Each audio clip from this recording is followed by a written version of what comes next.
Hi friends, welcome back to my channel. இன்னைக்கு நம்ம சேனல்ல பன்னீர் பட்டர் மசாலா ரெசிபி தான் பார்க்க போறோம். இது ஒரு நார்த் இந்தியன் டிஷ் தான். பட் நான் இன்னைக்கு சவுத் இந்தியன் டிஷ் மாதிரி செய்யலாம்னு நான் ட்ரை பண்ண போறேன்.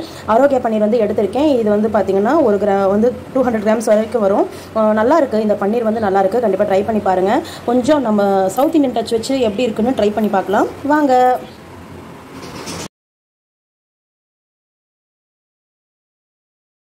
இப்போ பார்த்தீங்கன்னா பன்னீர் எல்லாத்தையும் நான் நல்லா பட்டரில் ஃப்ரை பண்ணி எடுத்துட்டேன். அரைக்கிறதுக்கு பார்த்தீங்கன்னா இஞ்சி ஒரு துண்டு எடுத்துருக்கேன். பூண்டு ஒரு 3லேருந்து 4 பல் எடுத்துருக்கேன். 2 பச்சை மிளகாய் எடுத்துக்கிறேன். கொஞ்சமாக சோம்பு போட்டுக்கலாம். சீரகம்,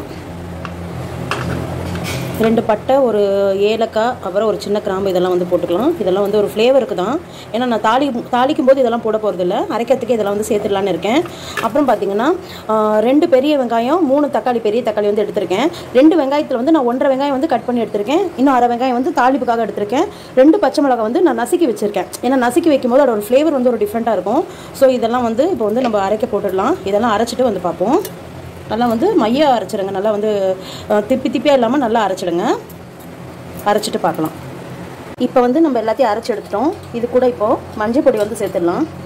மஞ்சள் பொடி 1 ஸ்பூன் அளவுக்கு போட்டுக்கிட்டேன். அடுத்து தனி மிளகாய் தூள் எடுத்துக்கிறேன். தனி மிளகாய் தூள் உங்கள் காரத்துக்கு ஏற்ப போட்டுக்கோங்க. நான் ஒரு 2 ஸ்பூன் போட்டுக்கிறேன். சப்போஸ் காரம் பத்தலைன்னா நம்ம தாளிக்கும் போதும் அதில் வதக்கும் போதும் போட்டுக்கலாம். இது பார்த்தீங்கன்னா தனி மிளகாய் தூள் தான். வீட்டு மிளகாய் தூள் நான் எடுக்கல. ஏன்னா இப்போது இந்த ரெசிபிக்கு நம்ம மோஸ்ட்டாக தனி மிளகாய் தூள் சேர்த்து செஞ்சால் நல்லாயிருக்கும். அதனால் நான் எடுத்துக்கிறேன். கொஞ்சமாக தண்ணி விட்டுப்போம். இப்போ இதுவும் நல்லா போட்டு அரைச்சிடலாம். நம்ம ஃபஸ்ட்டு போட்டு அரைக்கும் போது உங்களுக்கு அந்த ஃப்ளேவர் நல்லா இருக்காது. அதனால் ஃபஸ்ட்டு நம்ம வெங்காயம் தக்காளியில் அரைச்சதுக்கப்புறம் இந்த மிளகாய் தூள் போட்டு இப்போ தனியாக நம்ம அரைச்சிடலாம். இதை அரைச்சிட்டு பார்ப்போம். ஸோ இப்போ அரைச்சாச்சு. ஃபஸ்ட்டு இருந்த கலருக்கும் இப்போ இருக்கிற கலருக்கும் உங்களுக்கு டிஃப்ரென்ஸ் தெரிஞ்சிருக்கும். பாருங்கள் எவ்வளோ டார்க்காக இருக்குன்னு பாருங்கள். அதுக்கு தான் நான் தனி மிளகாய் தூள் சேர்த்தேன். இப்போ நம்ம ரெசிபி செய்ய ஸ்டார்ட் பண்ணிடலாம். ஸோ மெயின் ப்ராசஸை இது தான். உங்களுக்கு பன்னீர் வறுத்து எடுத்துகிட்டு அப்புறம் இதை அரைக்கிற வேலை தான். அதுக்கப்புறம் நீங்கள் ரெசிபி ஈஸியாக ஸ்டார்ட் பண்ணிடலாம். ஏற்கனவே பன்னீர் வறுத்து அந்த பட்டர் கொஞ்சம் இருக்குது. ஸோ இதிலே நான் அப்படியே ஸ்டார்ட் பண்ணுறேன். இருக்கிற பட்டர் பத்தாது. ஸோ நான் இன்னும் கொஞ்சம் பட்டர் இதில் சேர்த்துக்கிறேன். நீங்கள் நார்மல் ஆயிலை கூட நீங்கள் சேர்த்து செய்யலாம். பட் பட்டர் போடும்போது உங்களுக்கு அந்த ஃப்ளேவர் நல்லாயிருக்கும் உங்களுக்கு. அதனால தான் இதுக்கு பேரே பன்னீர் பட்டர் மசாலான்னு கொடுத்துருக்காங்க. ஸோ பன்னீர் பட்டர் நல்லா மெல்ட் பண்ணிக்கோங்க. நான் வதக்கிறதுக்கு இன்றைக்கி தாளிப்புக்கு கடுகு தான் போட போகிறேன். இதுக்கு நீங்கள் இது சேர்த்திங்கன்னா பட்டை லவங்கெல்லாம் சேர்த்தாலும் நல்லாயிருக்கும் உங்களுக்கு. இப்போ பட்டர் எல்லாம் நல்லாவே உருகிடுச்சு. நம்ம தாளிப்புக்கு இப்போ கடுகு சேர்த்துக்கலாம். நீங்கள் பட்டை லவங்கமும் சேர்த்துடலாம். நான் அதில் அரைக்கிறதுல போட்டதால் நான் இதில் ஸ்கிப் பண்ணிடுறேன். இது எல்லாத்தையும் நல்லா பொரிய விடுங்க. ஏன்னா பட்டர் உங்களுக்கு அப்படியே நுரையாக இருக்கிறதால கடுகு பொரியறது தெரியாது. ஸோ கடுகு நல்லா பொரிய விடுங்க.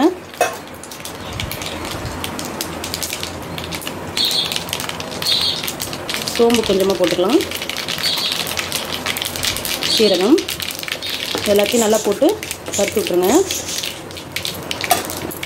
அடுத்து 2 பச்சை மிளகாய் நான் நச்சு வச்சுருக்கேன். இந்த நச்சத்தை இதை போட்டு நல்லா தாளிச்சுக்கோங்க. எப்போவுமே நம்ம கீரல் போட்டு தான் தாளிப்போம். ஒரு டிஃப்ரெண்ட்டாக இருக்கட்டுமேன்னு சொல்லிட்டு நான் நசுக்கி போடுறேன். ஸோ இப்படின்னு ட்ரை பண்ணி பார்ப்போம் எப்படி இருக்குன்ட்டு. எல்லாம் ஒரு ட்ரை தான். நம்ம தானே சாப்பிட போகிறோம். அதனால் நம்ம எப்படி வேணால் செஞ்சிடலாம். ஜஸ்ட் ஃபார் ஃபன் தான் ஃப்ரெண்ட்ஸ். கண்டிப்பாக நல்லாயிருக்கும். கண்டிப்பாக ட்ரை பண்ணுங்கள். இந்த வெங்காயமெல்லாம் நல்லா போட்டு நல்லா வதக்கிக்கோங்க. வெங்காயோட பச்சை வாசனை போகிற வரைக்கும் நல்லா வதக்கிக்கோங்க. இதில் நம்ம இஞ்சி பூண்டு பேஸ்ட்டும் சேர்த்துடலாம். 1 ஸ்பூன் அளவுக்கு இஞ்சி பூண்டு பேஸ்ட் போட்டுக்கிட்டோம். நான் அதிலே அரைக்கும் போதும் இஞ்சி பூண்டு போட்டிருக்கேன். எனக்கு இந்த ஃப்ளேவர் ரொம்ப பிடிக்கும். அதனால தான் இங்கேயும் போடுறேன், அதுலேயும் போட்டேன் நான். இப்போ இந்த வெங்காயமெல்லாம் நான் நல்லா வதங்கி வரட்டும். அது வரைக்கும் இது இப்படியே இருக்கட்டும். இப்படியே இருக்கட்டும். இப்போ வெங்காயம்லாம் பாருங்கள் சூப்பராக வதங்கிடுச்சு. இப்போ நம்ம அரைச்சது எல்லாத்தையும் இதில் சேர்த்துடலாம். வெங்காயம், தக்காளி, பட்டை, சோம்பு, இஞ்சி பூண்டு, பச்சை மிளகா, மஞ்சத்தூள், மிளகாய் தூள் இது எல்லாம் போட்டு நம்ம அரைச்சி இதில் இப்போ சேர்த்துட்ருக்கோம். இதை போட்டு நல்லா மிக்ஸ் பண்ணி விடுங்க. இந்த பச்சை வாசனை போகிற வரைக்கும் நல்லா கிளறி விடுங்க. நல்லா வதங்கணும். அப்படியே டக்குன்னு மற்ற இதெல்லாம் சேர்த்துடாதீங்க. ஏன்னா நம்ம பச்சையாக தான் அரைச்சிருக்கோம். ஸோ இது நல்லா கொதிச்சு வரணும். இப்போ நம்ம டிஷ்ஷுக்கு தேவையான உப்பு சேர்த்துடலாம். எல்லாத்தையும் நல்லா கலந்து விட்டு நல்லா வதக்கி விடுங்க. இது இப்படியே கொதிச்சு வரட்டும். அது வரைக்கும் இது இப்படியே இருக்கட்டும். ஸோ இப்போ பச்சை வாசனை போயிட்டு நல்லா கொதிக்கிற வாசனை வந்துட்டுருக்கு. ஸோ நம்ம அரைச்சி சேர்த்ததெல்லாம் நல்லாவே வதங்கிடுச்சு. பாருங்கள் அப்படி நல்லா மிக்ஸ் பண்ணி விடுங்க பொறுமையாக. ஏன்னா மேலே தெரிக்கும். ஸோ பொறுமையாக மிக்ஸ் பண்ணுங்கள். அடுப்பை மீடியம் ஃப்ளேமில் வச்சுடுங்க. ரொம்ப ஹை ஃப்ளேமில் வைக்காதீங்க. இந்த டைமில் வந்து நீங்கள் உப்பு காரம் வந்து செக் பண்ணிக்கோங்க. சப்போஸ் காரம் பத்தலைனாலும் நீங்கள் வந்து இப்போ காரம் சேர்த்துக்கலாம்.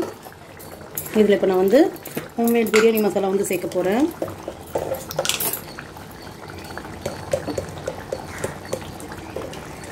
ஃபஸ்ட்டே வந்து எடுத்து வைக்காமல் போயிட்டேன், ஞாபகம் இல்லை எனக்கு. இது வந்து ஒரு ஸ்பூன் அளவுக்கு வந்து சேர்த்துடலாம், இல்லைன்னா கொஞ்சம் கசக்கும், அதனால் கம்மியாகவே வந்து போட்டுக்கோங்க. நெக்ஸ்ட் வந்து கரம் மசாலா வந்து சேர்த்துக்கிறேன். இது ஒரு ஸ்பூன் அளவுக்கு சேர்த்துக்கலாம். காரம் கம்மியாக இருந்தால் ஒரு ஸ்பூன் வரைக்கும் போட்டுக்கலாம், இல்லைன்னா நீங்கள் வந்து அரை ஸ்பூன் போட்டுக்கலாம். ஒரு ஃப்ளேவருக்காக தான். இது எல்லாத்தையும் நல்லா வந்து மிக்ஸ் பண்ணி விடுங்க. வாசனை நல்லா சூப்பராக வந்துட்டுருக்கு. இது கலர் தான் பார்க்க ரெட்டாக இருக்குது, பட் கலரெல்லாம் ரொம்ப வந்து அந்த நம்ம ரெட் சில்லி பவுடர் போட்டதால் அப்படி இருக்குது. ஆனால் அந்தளவுக்கு காரமெல்லாம் இல்லை. இப்போ வந்து நம்ம தண்ணி வந்து சேர்த்துக்கலாம். நான் மிக்சியில் அரைச்சது அந்த தண்ணியை வந்து எடுத்துக்கிறேன். நல்லா அலசி ஊற்றிடுங்க. நான் கொஞ்சம் ரைஸுக்கு போடுற மாதிரி தான், ரைஸில் ஊற்றி சாப்பிட்ற மாதிரி தான் நான் வந்து செஞ்சுட்ருக்கேன். ஸோ அதனால் கொஞ்சம் தண்ணியாக தான் இருக்கும். நீங்கள் சப்பாத்தி தோசைக்கெல்லாம் வந்து நீங்கள் சேர்க்குறதா இருந்தால் நீங்கள் வந்து கொஞ்சம் கிரேவி வந்து திக்காகவே நீங்கள் வந்து இறக்கிக்கலாம். ஸோ இது எல்லாமே நம்ம இஷ்டம் தான்.